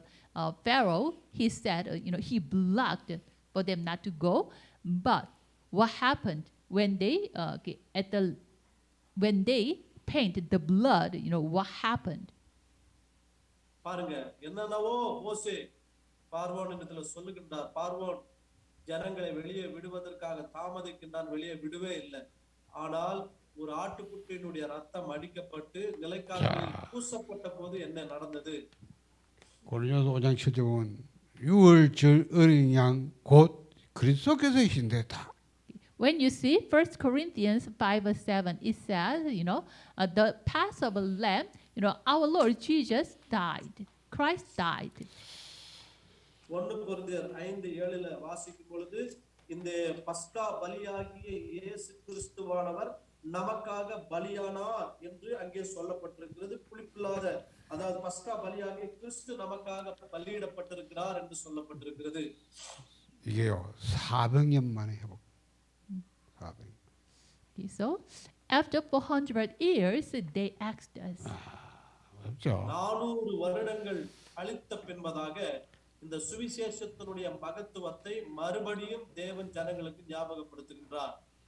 또 얼마 못 가서 가나안 땅도 가서요. 시간이 지나서 또 보면 약화되고 없어요. But sometime later, even in the Canaan land, this gospel, they lost this gospel again. பாருங்க, இந்த கானான் தேசத்திலே அவர்கள் இருந்த போதிலும் சுவிசேஷத்தினுடைய அந்த மகத்துவத்தை குறித்து மறுபடியும் தேவன் அவர்களுக்கு ஞாபகப்படுத்துகின்றார். 여러분이 이 한을 품 사람 나와야 돼요. 복음 없어지고 약화되는 게 이거 한이 안 되면 여러분 후손들은 뻔합니다. 복음 없는 세상 살아요. The one who have the yearning desire for this gospel should come out. If it is not, your descendants have no choice but to perish. பாருங்க, இந்த ஒரு சுவிசேஷத்தினுடைய மகத்துவத்தை நாம் அறிந்து புரிந்து கொள்ளாத பட்சத்தில் வருகின்ற சந்ததிக்கு அதை நாம் தர முடியாது. சந்ததிகள் அழிந்து போய்விடும். 내가 스리랑카에서 7년 사역하면서 많은 목사님 만났는데 훈련도 받는데 다 중도 탈락. Okay. In the past, I did the ministry in Sri Lanka for 7 years. In the midst of that, I met so many pastors, but all of them in the midst, they even gave up and they turned back. பாருங்க, நான் ஒரு 7 ஆண்டு காலங்களாக ஸ்ரீலங்காவில் ஊழியம் செய்திருக்கின்ற அநேக போதகர்களை நான் பார்த்திருக்கின்றேன். அவர்கள் இந்த சுவிசேஷத்தினுடைய வல்லமையை சரியாக புரிந்து கொள்ளாத நிமித்தமாக அவர்கள் ஊழியத்தை விட்டே வெளியே போயிருக்கின்றார்கள். அதை நான் அறிந்திருக்கின்றேன். 그 들을 때 감동 은혜 많이 보이지 이거 안 바뀌어. Okay, when they listened to the gospel message, they received the grace, but it was not imprinted into them. தேவனுடைய சுவிசேஷத்தை அவர்கள் கேட்டார்கள், அவருடைய மனதில் ஏற்றுக்கொண்டார்கள். ஆனால் அது உள்ளே ஆழமாக பதியாத பட்சத்தினால அந்த சுவிசேஷத்தினுடைய மகத்துவத்தை விட்டு அவர்கள் வெளியே சென்று விட்டார்கள். 다 보면요 누가 도와준 그래 갖고 그래서 이때다 갖고. Mostly, okay, if others help them and give some benefit to them, then they departed. உதாரணமாக அவங்க வேற ஏதாவது ஒரு உதவியை நாடினது நிமித்தமாக இந்த சுவிசேஷத்தினுடைய மகத்துவத்தை சரியா புரிந்து கொள்ளாதனால அது அவர்களை சுவிசேஷத்தை விட்டே வழிவிலகி செல்லும்படிக்கு அவர்களுக்கு ஏதுவாயிற்று. 그렇게 복음 받고 뭐 토표까지 막 자기 뭐 나라 번역해가지고 막 만들어 돌린 사람이 어느 날 유대교가 있대. 유대교. Okay, one pastor, 희한한 he even 유대교가 있더라. received 유대교. the grace from this gospel message, and he even translated this gospel chart into his own language. But what happened? Now he is, he, how can I say? He went to the Judaism. Okay, so ஒரு போதகர் எனக்கு தெரியும். அவர் இந்த சுவிசேஷத்தினுடைய மகத்துவத்தையும் கிருபையும் குறித்து translation பண்ணாரு. அதை சரியாக அவர் புரிந்து கொள்ளாத பட்சத்துல அவர் இப்பொழுது என்ன செய்கிறார் என்று சொன்னா யூத மதத்தினுடைய காரியங்களை பின்பற்றி அதில் அவர் சென்று விட்டார். 그래요. 몇 년 전 돌아가셨어. A few years ago, he passed away. ஒரு சில ஆண்டுகளுக்கு முன்பதாக அவர் மரித்து விட்டார். 딱 한 분 남아 한 사람 But 남았는데 그분이 오늘 또 크리스토퍼 뭐. okay, just only one person remained. That is Pastor Christopher. He joined in this training today together. So அவர் மூலமாக ஒருத்தர் இந்த கான்ஃபரன்ஸ்க்கு வந்திருக்கிறாரு. அவர் பாஸ்டர் கிறிஸ் நினைக்கிறேன். அவர் இந்த இடத்துல வந்திருக்கிறார். 내가 그 한 분 때문에 그 가서 그 집에서 내가 훈련시켰다. Okay. Because that one person, I went there and in his house I trained him. ஒரு நபர் அவருடைய வீட்டிற்கு நான் சென்றேன். அந்த ஒரு நபரை அவருக்கு சுவிசேஷத்தினுடைய மகத்துவத்தினால நான் அவரை உருவாக்கினேன். 여러분은 왠지 몰라도 저는 벌써 30년 하면서 야, 진짜 이거 안 하는 사람 이 한인 사람 없어. Okay. 그냥 메시지. Now, while I'm doing this gospel movement for 30 years, okay, it is difficult to find those who have the yearning desire for this gospel. பாருங்க, இந்த சுவிசேஷத்தினுடைய மகத்துவம் என்கின்ற ஊழியத்தை கிட்டத்தட்ட 30 ஆண்டுகளாக நான் செய்து கொண்டிருக்கிறேன். இதை கேட்கின்றவர்கள் எல்லாம் பெற்றுக்கொள்கிறவர்கள் எல்லாம் மிகுந்த ஆசீர்வதிக்கப்பட்டிருக்கிறார்கள் என்பதை நான் உங்களுக்கு சொல்லுகின்றேன். 성경 여러분 막 쪼기고 무슨 그게 중요한 게 아닙니다. 흐름을 보자. 흐름을. 그렇죠. 전체적으로 성경 흐름을 봐야 될까요? 뭔 얘기하는? Okay, studying the Bible hard, it itself is not important. You should know what is the core of this gospel, the Bible. It is important.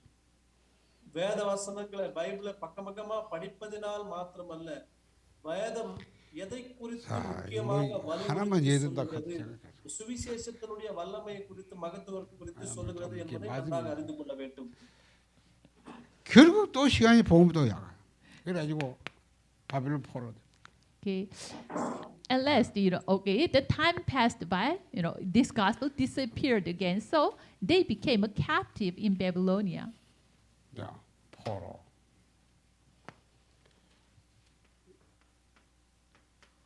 자, 그러니까 이때 하나님이 어떻게 합니까?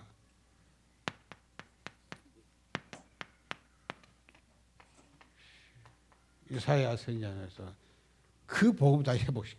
Okay. At that time, through prophet Isaiah, God restored the gospel again. பாருங்க, இந்த பாபிலோனுக்கு சென்ற பின்பதாக மறுபடியும் சுவிசேஷத்தை தேவன் இங்கே மறுபடியும் அவர் புதுப்பிக்கின்றார் அல்லது சுவிசேஷத்தினுடைய மகத்துவத்தை வெளியே கொண்டு வருகிறார் என்பதை நாம் பார்க்க முடியும். 요 복음을 가지고 포로로 끌려갔는데요. 그 사람 몇 사람이 그렇잖아요. 이들이 그 가서 절대 타협하지 않고 복음을 언약 잡았는데 하나님이 그들 통해서 바벨론을 살리고 세계 살렸어요. Okay. A few person, they hold this gospel, Isaiah 7:14, and they went to Babylonia as captive. These a few persons, they saved the Babylonia and many people. They are Daniel and his 3 friends and Esther. 이 메사담이야. அதற்கு பின்பதாக இஸ்ரவேல் ஜனங்கள் முழுவதுமாக சிறைபிடிக்கப்பட்டு Babylon தேசத்துக்கு சென்றார்கள். Babylon தேசத்திற்கு சென்ற அந்த ஜனங்களுக்கு சுவிசேஷத்தினுடைய மகத்துவத்தை அவர்கள் அறிந்து கொள்ள வேண்டும் என்று சில ஜனங்களை ஆண்டவர் தெரிந்து கொள்கின்றார். நெகேமியா, எஸ்தர் என்பவர்களை ஆண்டவர் தெரிந்து கொள்கிறார். Again, time passed by. Israelites, they became the colony of Rome. இஸ்ரவேலர்கள் அங்கே பாபிலோனிலே அவர்கள் சிறைப்பிடிக்கப்பட்டு அங்கே அகதிகளாய் செல்கிறார்கள். 그때 아무 배경도 힘없는 갈릴리 사람 몇 명의 제자들이 그들이 이 복음을 고백하고 이걸 잡았는데 그렇잖아요. 하나님이 이들 통해서 복음 없은 시대에 회복을 전달하는 일시복을. At the time, a few powerless disciples, they hold this gospel, Matthew 16:16. Then God used these people and He restored this gospel. 자, அதற்கு பின்பதாக அந்த இஸ்ரவேல் ஜனங்களை அங்கே பாபிலோன் அடிமைத்தனத்திலிருந்து வெளியே கொண்டு வந்து அதற்கு பின்பதாக தேவன் சீஷர்களை எழுப்புகின்றார். அந்த சுவிசேஷத்தினுடைய மகத்துவத்தை சீஷர்களிடத்தில் கொடுத்து அதனுடைய முக்கியத்துவத்தை அறிந்து கொள்ள சீஷர்களுக்கு மத்தேயு மார்க் 16:16ல சீஷர்களை எழுப்புகின்றார். That is the early century church. Sorry. Okay. Those disciples are what? The early century church. பாருங்க, அந்த ஒரு சீஷர்கள் தான் ஆதி திருச்சபையை அவர்கள் ஸ்தாபித்தார்கள்.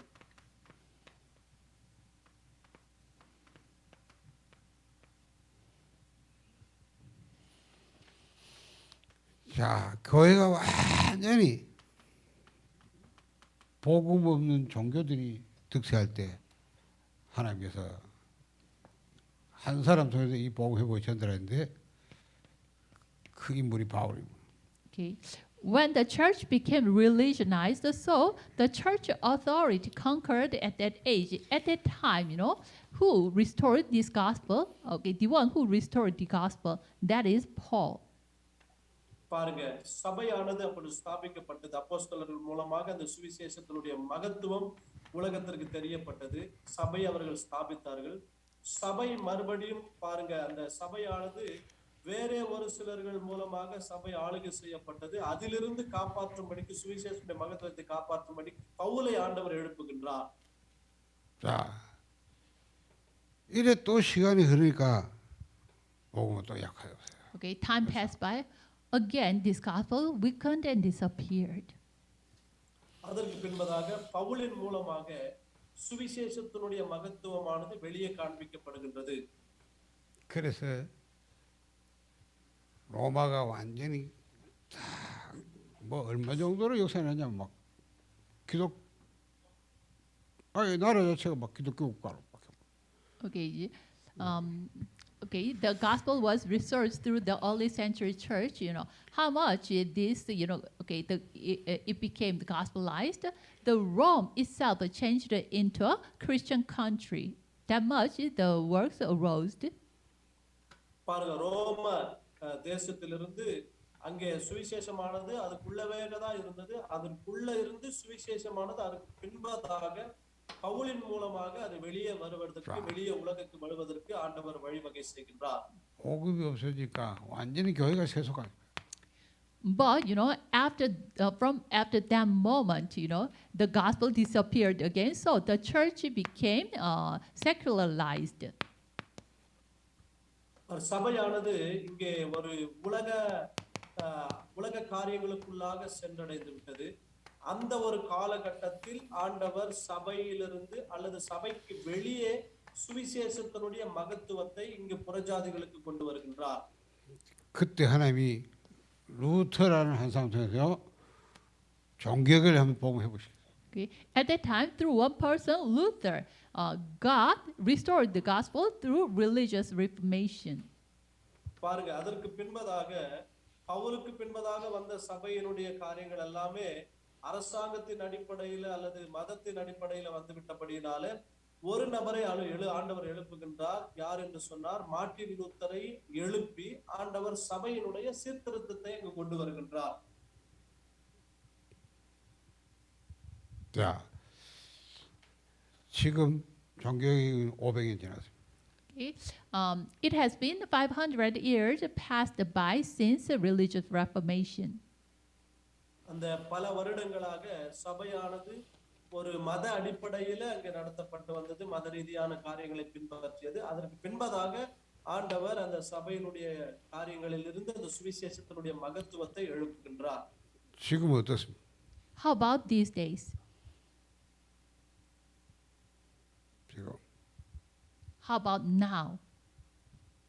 இப்போ எப்படிப்பட்ட சூழ்நிலையா இருக்கின்றது? 자, 지금요 한국 교회도 어느 정도냐면 뭐 동성끼리 결혼해도 그 성경이다 이런 교단이에요.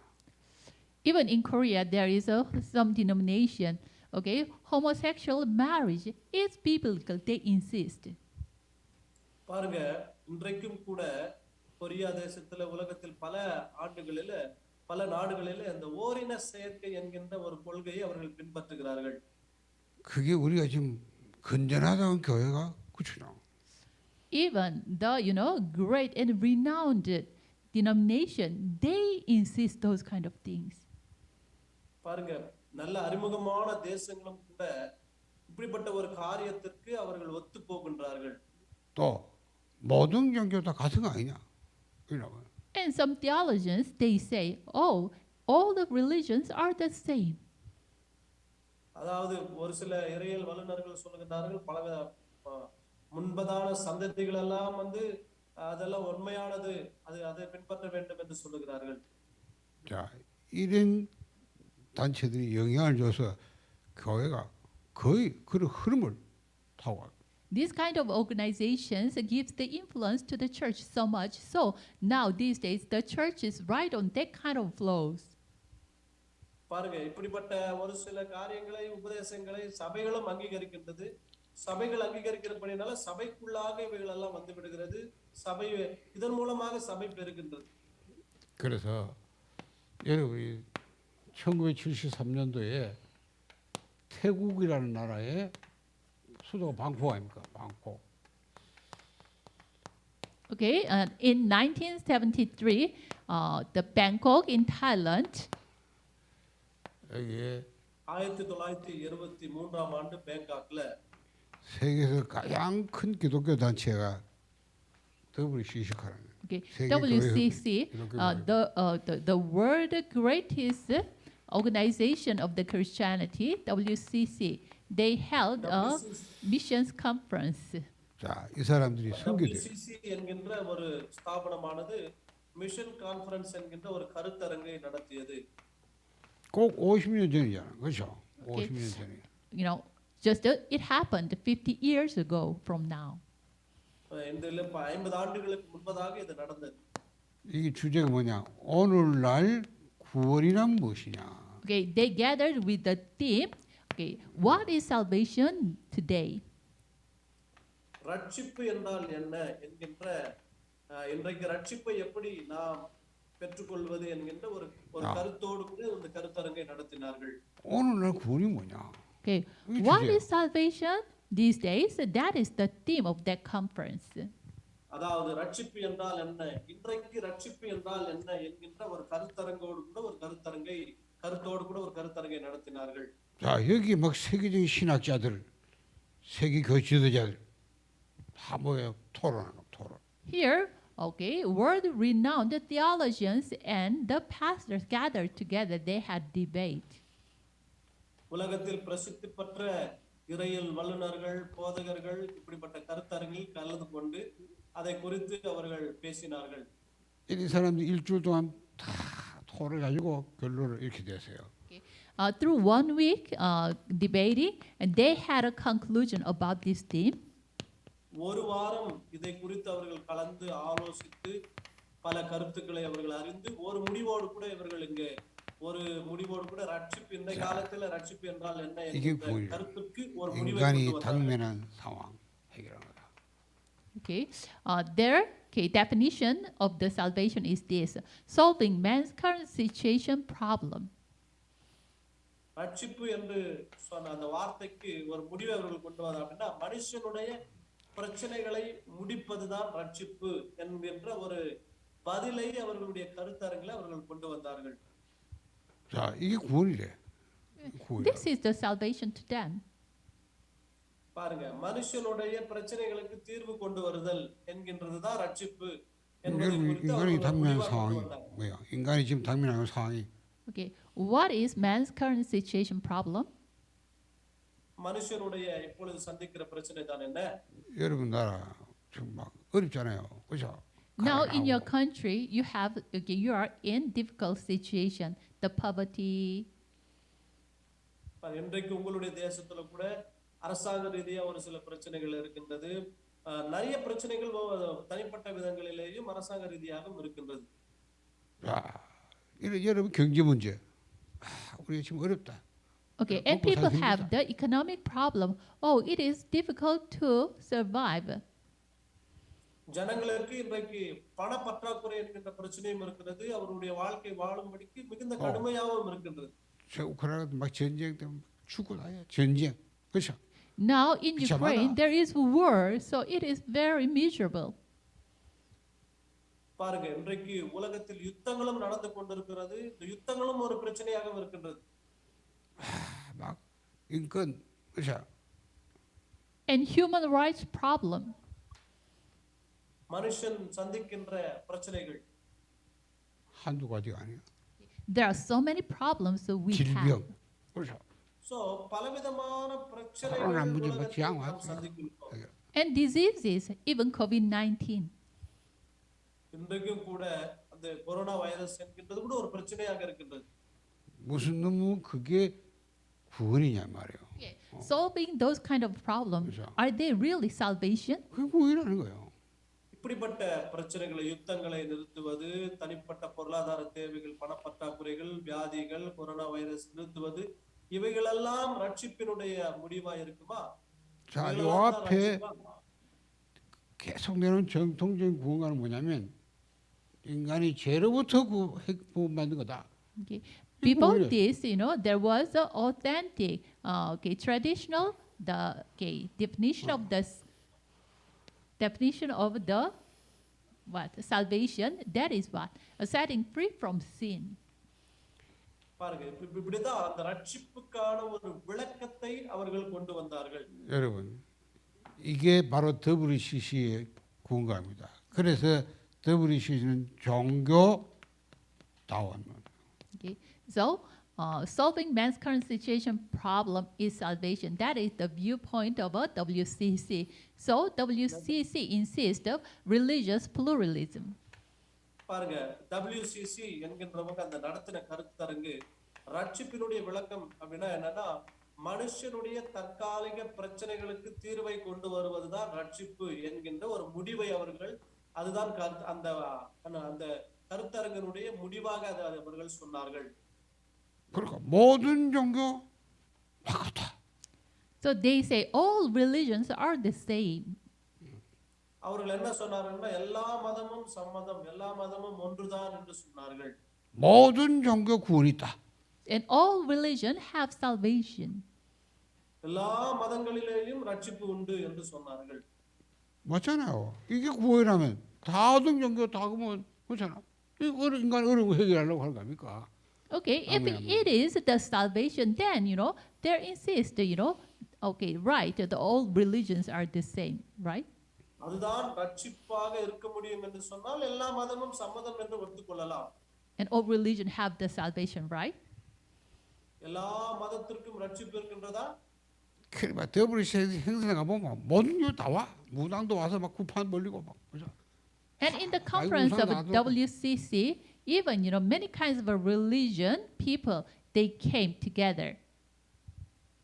WCC என்கின்ற அந்த கருத்தரங்கு நடத்தின கருத்தரங்குல பல மதத்தினரும் சேர்ந்து மனுஷனுடைய தற்காலிக பிரச்சனைகளுக்கு தீர்வு கொண்டு வருவதுதான் ரட்சிப்பு என்கின்ற ஒரு காரியத்தை வலியுறுத்தினார்கள்.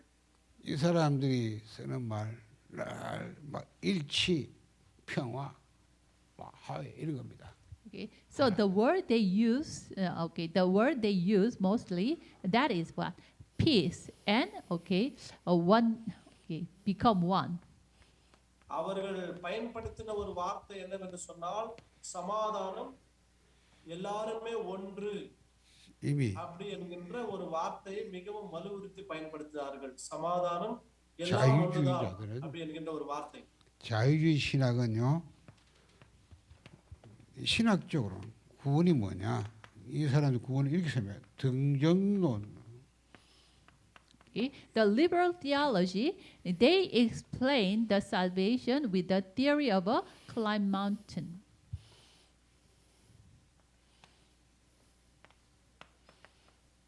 뭔 말이냐면 산 등산하잖아요. 올라가면 딱 정상 이게 등정 아니에요. 등산 올라. Okay, what does that mean? When they climb up the mountain, there are many ways. 구원을 이렇게 설명한단 말이에요. They explain the salvation in this way. 이 올라간 구원이에요. ரட்சிப்பை அவர்கள் இப்படியே வழக்கமா சொன்னாங்க. ஒரு மலையில ஏறுறோம், பல்வேறு வழிகளில் ஏறுகின்றோம், ஆனா ஒரு இடத்தை தான் சேருகின்றோம் என்கின்ற ஒரு முக்கியமான ஒரு கருத்தை அவர்கள். 이 예수님 기독교는 예수님 통해서 이루어가는. Okay, when they reach the mountaintop, that is salvation. They explain like this: Jesus is one way to reach the top. அந்த மலையில் ஏறுவதை குறித்து அவர்கள் ஒரு விளக்கமாய் சொல்லி அந்த மலையினுடைய உச்சிக்கு செல்வதுதான் ரட்சிப்பு, இயேசு அதில் ஒரு வழி என்று அவர்கள் சொன்னார்கள். 불교는 부다. Okay, Buddhism, the Buddha is another way for salvation. இரண்டாவது ஒரு வழி புத்திசம் என்கின்றது. புத்த மதம் ரட்சிப்புக்கான இன்னொரு வழி. 이 무슬림들은 마호메트. Okay, 그래서 for Muslims, okay, the Muhammad is another way for salvation. இஸ்லாமியர்களுக்கு மக்கா மதினா என்பது 자, 뭐 ரட்சிப்பிற்கான 인도에 많잖아요. 힌두교. குறித்து அவர் சொன்னார். 힌두는 뭐 힌두통이에요. And then, okay, in India, Hinduism is the way for salvation for them. இந்திய தேசத்துல இந்து மதம் ஒரு ரட்சிப்பிற்கான ஒரு வழி. இப்போ மதம் தான் ரட்சிப்புக்கான ஒரு வழி என்கிறத குறித்து அவர்கள் வலியுறுத்தி சொன்னார்கள். 산은 길은 다양하잖아요. 뭐 앞으로 뒤로 옆으로 막 올라갈 수 있잖아요. 길은. Okay, in order to climb the mountain, there are many ways, right? So அப்படி பார்ப்போம்னா பலவிதமான ஒவ்வொரு வழிகள் உண்டு இல்லையா? 이 히말라야 올라가는데 보면 어쨌든 난 코스로 가는 게 최고거라. 그러니까 뭐 고생 진짜 하면 올라가는 최고거라. Okay, 어느 정도가 climb 가장 up the 고행은 mountain Himalaya. Okay, the most difficult way, that is the best way for them. But anyway, any kinds of way, if they reach to the mountain top, okay, that is what the salvation for them. ஒரு மலை ஏறுவதற்கு பலவிதமான வழிகள் உண்டு. எந்த வழியிலாவது ஏறினாலும் அவர்கள் அந்த மலையினுடைய உச்சிக்கு சென்றார்கள் என்று சொன்னால் அதுதான் ரட்சிப்பு என்று சொல்லி வலியுறுத்தி சொன்னார்கள். So, okay, for them, what kind of way they use? Anyway, they climbed on the mountain top. They meet together, right? So அவர்கள் எந்த வழியாவது பயன்படுத்தி எந்த காரியத்தையாவது செய்தா எல்லாருமே வந்து ஒரு இடத்துல மலை உச்சியில இணைகின்றோம் என்ற காரியத்தை வலியுறுத்தினார்கள். 종교다원을. Okay, we call this religious pluralism. 그렇죠. So இதைத்தான் 모든 종교 같다. மதத்தின் அடிப்படையான காரியங்கள் என்று சொல்லுகிறோம். All religions are the same. எல்லா மதமும் சம்மதம் என்று சொல்லுகின்ற ஒரு காரியம். 이게 50년 동안 전 세계를 교회를 강타. For 50 years, this kind of ideology influences all of the world. பாருங்க 50 ஆண்டு காலமாக முழு உலகமே இந்த ஒரு 우리 인도 목사님 எந்த மதமும் எல்லா மதம் சம்மதம் எல்லா மதமும் ஒரே இடத்துல 인도는 செல்கிறது 전부 신학 자유. வலியுறுத்தி எல்லா 50 ஆண்டுகள் இதை ஆளுகை செய்தது. Here, okay, there is one Indian pastor joined here. Okay, what he said is, in India, already liberal theology prevailed in India, he said. ஒரு பாஸ்டர் இப்படியே சொன்னார், இந்திய தேசத்தில் இருக்கிற ஒரு லிபரல் தியாலஜி அல்லாத அந்த ரட்சிப்பை குறித்த அந்த சத்தியங்கள் என்று ஒருவர் சொன்னார். 자, 여러분들이 오늘 제가 하는 걸 이제 얼마만큼 여러분 이제 이해하고 여러분 나라를 봐야 됩니다. 여러분 나라 교회를 봐야 되고 그렇죠. You should understand this and see. You should be able to see your countries. பாருங்க, சுவிசேஷத்தினுடைய முக்கியத்தை நீங்கள் அறிந்து கொண்டால்தான் உங்களுடைய தேசத்தினுடைய முக்கியத்துவத்தை தேசத்தை உங்களால் சந்திக்க முடியும். 지금 시간이 다 돼. Okay, already time is up. 목사님 광고하시고. It's okay. Pastor Lee will give the announcement.